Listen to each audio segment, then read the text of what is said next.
Hello, English learners. Welcome back to another great podcast here at English Pod. My name is Marco. And I'm Erica.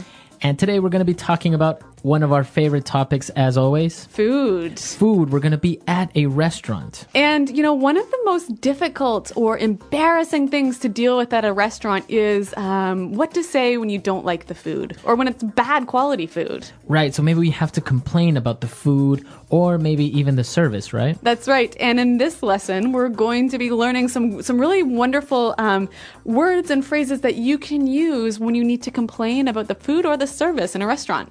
Okay, so before we listen to what happens in this restaurant with this food, let's take a look very quickly at vocabulary preview. Vocabulary preview.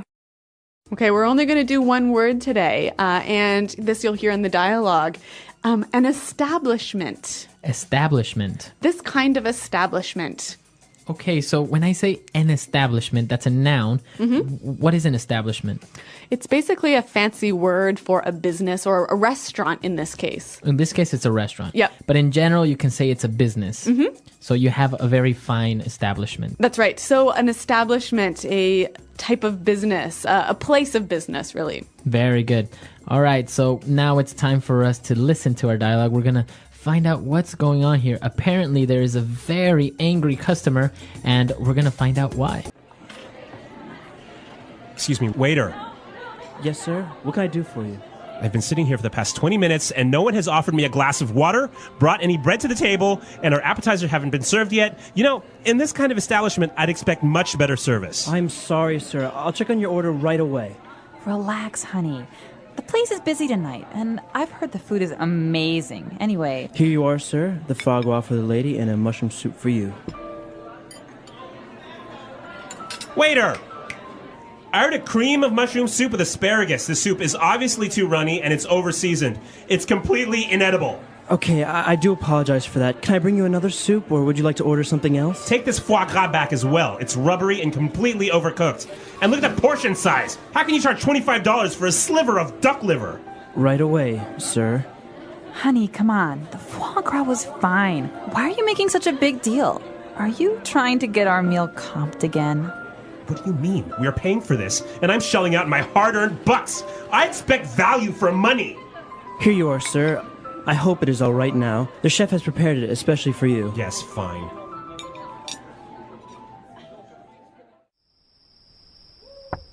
Honey, are you all right?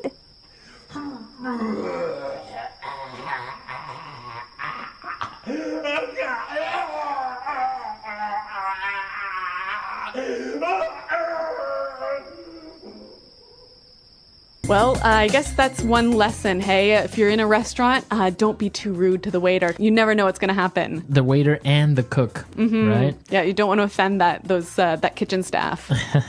All right, so we'll talk about that a little bit later on, but now I think we had some really interesting vocabulary of how to describe food that is not well prepared, and we can take a look at that now in Language Takeaway. Language takeaway. All right, so the guy in this dialogue, he ordered a mushroom soup, and he complained that the mushroom soup was too runny. Okay, the soup is too runny. Runny. So he wanted a cream of mushroom, so it should be a little bit thicker. Yep. But in this case, it was runny. So when something is runny, it's too liquid. Too liquid. And I think we can relate it to a runny nose, right? Exactly. Mm-hmm. Okay, so when liquid is coming out of your nose, a runny nose, in this case, the soup is runny. All right. And another thing that he was complaining about, the food was over-seasoned. Over-seasoned. The food is over-seasoned. Okay, so if the food is over-seasoned, it's too salty. So it's another way of saying it's too salty. Yeah, it's kind of a fancy a cooking term. Now, can I say if there's too much pepper in the food, can I say it's over-seasoned? Well, technically, no. When a cook says something is over-seasoned, he's talking salt only. Only salt, okay. So the cream of mushroom is very runny, it's over-seasoned, and he said it's completely inedible. Inedible. It's inedible. Inedible. Now, this word edible. You can eat it. You can eat it. So we add this prefix inedible You cannot eat it. This is not possible. Yeah. And it doesn't mean that physically you can't eat it. It just means it's pretty disgusting. Okay. This food is inedible. And then he started to complain about the other dish. And he said that it's rubbery. Rubbery. The foie gras was rubbery. All right. So I think we noticed the word rubber. So obviously, if a food is rubbery, it tastes, or it's too chewy. It's like chewing on the bottom of your shoe, right? Okay, so it's too hard to chew or to swallow. Exactly. All right. Apparently, the food was rubbery because it's completely overcooked. Overcooked. All right, we have overcooked. So when something is overcooked, I mean, it's easy to understand that it's cooked too much. But it doesn't mean that it's burnt, right? No, so maybe you've ordered your steak to be rare, but it comes to you well done. So it's not burnt, but it's cooked too much. So also, I guess we can say like chicken. Sometimes if you overcook chicken, it comes out too dry. Yep. All right, so to overcook something. And finally, he was complaining about the size of the dish, and he said, this is a sliver of duck liver. Okay, a sliver. A sliver. All right. Now, this word sliver is like a slice, right? A very small, tiny little slice. Okay, so we can say, okay, I just want a sliver of bacon for breakfast. All right, why don't we hear a few more examples of how we can use sliver? Example 1. No, John's on a diet. He'll just have a sliver of cake and no ice cream. Example 2. I'm really full, but it looks so delicious. Can you just cut me a sliver? Example 3. You call this sliver of beef on my plate a meal? There's almost nothing here. And those are all the words we had for language takeaway. Now you have... So we've given you different adjectives of describing food that is not well prepared. So now let's move on to some other phrases that the customer used to complain in Fluency Builder. Fluency Builder. Okay, so before we get to the customer complaining language, I want to look at a phrase that the waiter used to apologize. He said, I do apologize. I do apologize. I do apologize. Now, why is this phrase so interesting? Well, I mean, it's pretty easy to understand the meaning, but I want to look at why he added this verb do. Well, he added the verb do to this phrase to make it seem a little bit stronger, to give a little more power to his apology. Right, so if you have an affirmative phrase like, I apologize. Yep. It's good. Yeah. But if you want to give it a little bit more emphasis, you can say, I do apologize. Why don't we give an example? So I might say this. Marco, I didn't know we had a party tonight. And I might say, what? I did tell you about it last week. Right, so you're just giving a little bit more power to the statement that you told me. So this do, did, does becomes an auxiliary to make it more powerful, to give it more emphasis. Yeah, exactly. So a neat little phrase, something you can use if you want to make your apologies sound maybe a little bit stronger. All right. Now, moving on to the next phrase. He was complaining about the food and it was terrible, and he said, I'm shelling out my hard-earned bucks. Okay, let's break this one down into two sections. We'll start with shelling out. All right, so to shell out. So when you shell out, you pay for something. All right, but this gives you the sensation that you don't really want to pay. You're a bit unhappy about it. Right, so you want to shell out your money. Why don't we listen to some examples to show us how we can use this phrase to shell out? Example 1. Great.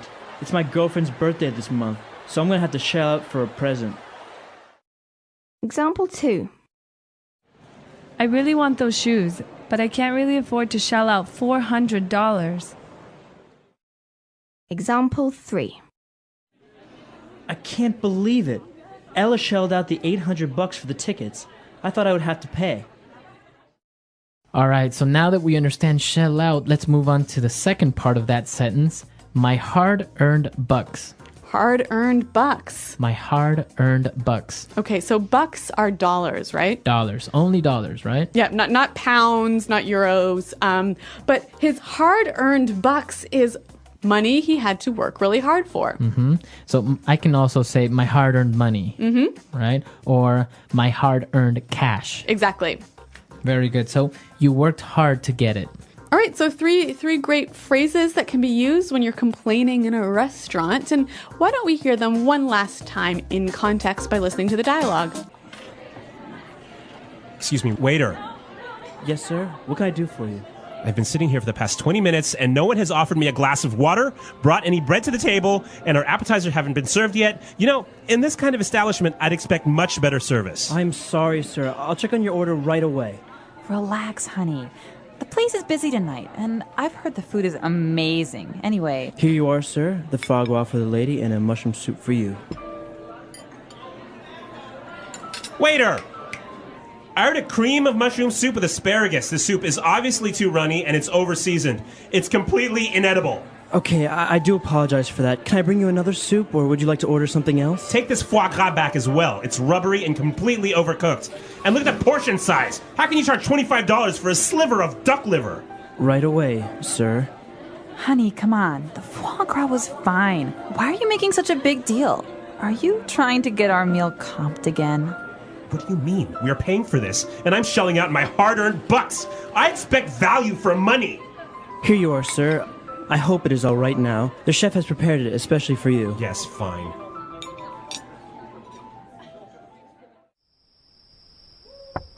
Honey, are you all right?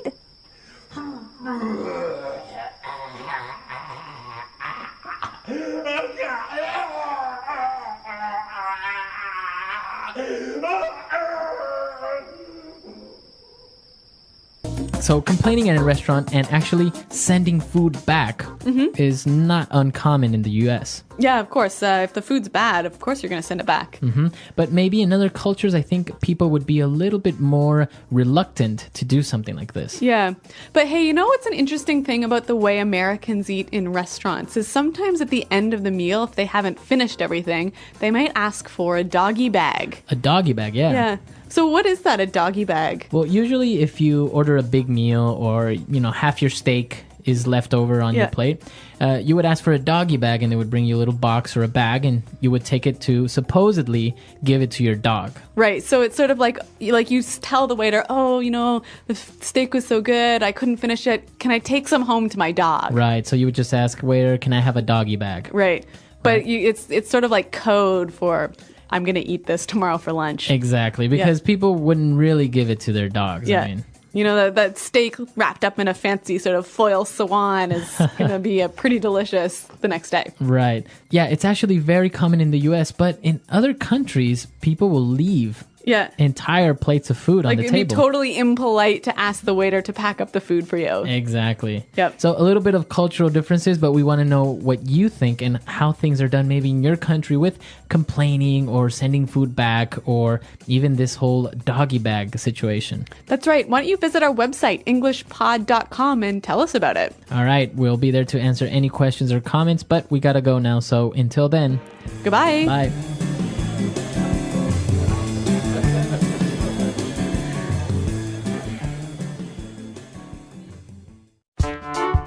The English Pod Audio Review. Listen to the meaning, then say the vocabulary word. A bad second taste. A bad aftertaste. A strong, unpleasant taste that is opposite of sweet. Bitter. A strong, unpleasant smell. Rank. A rotten taste or smell. Rancid. Not appealing, not attractive or tasty. Unappealing. Little dish people have before meal. Appetizer. Place of business like a restaurant or hotel. Establishment. Work done by someone to serve customers. Service. The list containing your choices of dishes. Order. A food made from the livers of geese. Foie gras. More liquid than expected. Runny. Too salty. Over-seasoned. Cannot be eaten. Inedible. Difficult to chew. Rubbery. Be cooked over time. Overcooked. The amount of food that is served to a person. Portion size. A small, thin piece. Sliver. Get very upset about something small. Make a big deal. Be given to customers for free. Comp. To spend money. Shell out. Money you work hard for. Hard earned. Let's try that faster. Work done by someone to serve customers. Service. Place of business like a restaurant or hotel. Establishment. More liquid than expected. Runny. The amount of food that is served to a person. Portion size. A strong, unpleasant smell. Rank. Difficult to chew. Rubbery. Too salty. Over-seasoned. Not appealing, not attractive or tasty. Unappealing. Be given to customers for free. Comp. Get very upset about something small. Make a big deal. A strong, unpleasant taste that is opposite of sweet. Bitter. A bad second taste. A bad aftertaste. A food made from the livers of geese. Foie gras. The list containing your choices of dishes. Order. Be cooked over time. Overcooked. Cannot be eaten. Inedible. To spend money. Shell out. Money you work hard for. Hard earned. A rotten taste or smell. Rancid. A small, thin piece.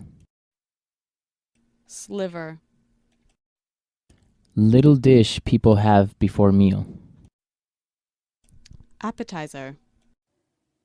Now say the word and hear it in a sentence. Inedible.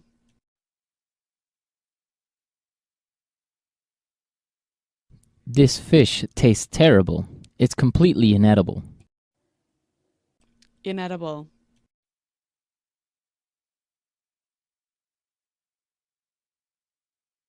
If you leave meat out of the refrigerator for too long, it will be inedible. Inedible.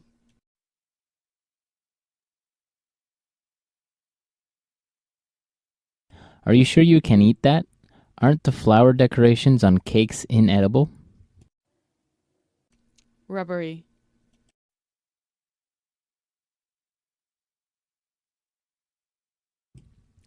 This steak is so rubbery I can barely chew it.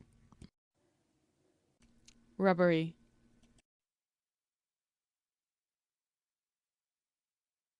If the meat is so rubbery, why don't you send it back? Rubbery.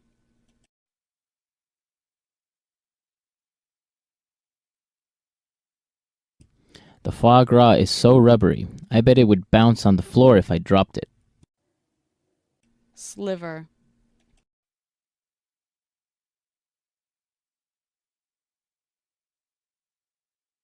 No, John's on a diet.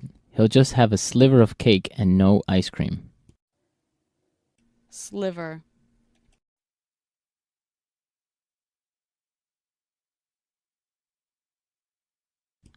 I'm really full, but it looks so delicious. Can you just cut me a sliver? Sliver.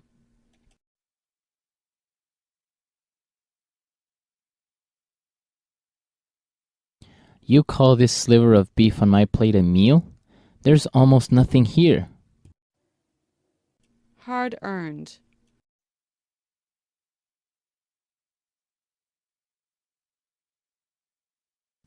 Doesn't it feel good when you use your hard-earned bucks to buy something you've always wanted?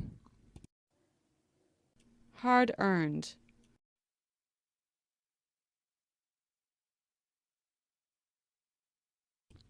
I refuse to spend my hard-earned bucks on someone who won't appreciate it. Hard-earned.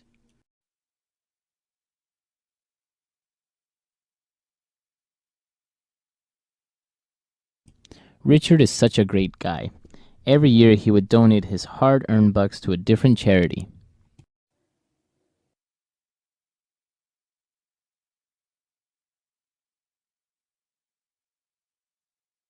I can't believe I got a parking ticket yesterday. Now I'm going to have to shell out 75 bucks.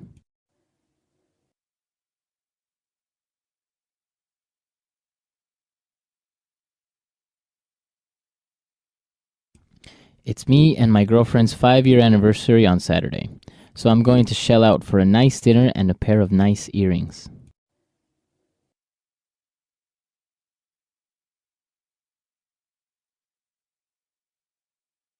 Tommy loved to party. Last night he shelled out $300 buying people drinks.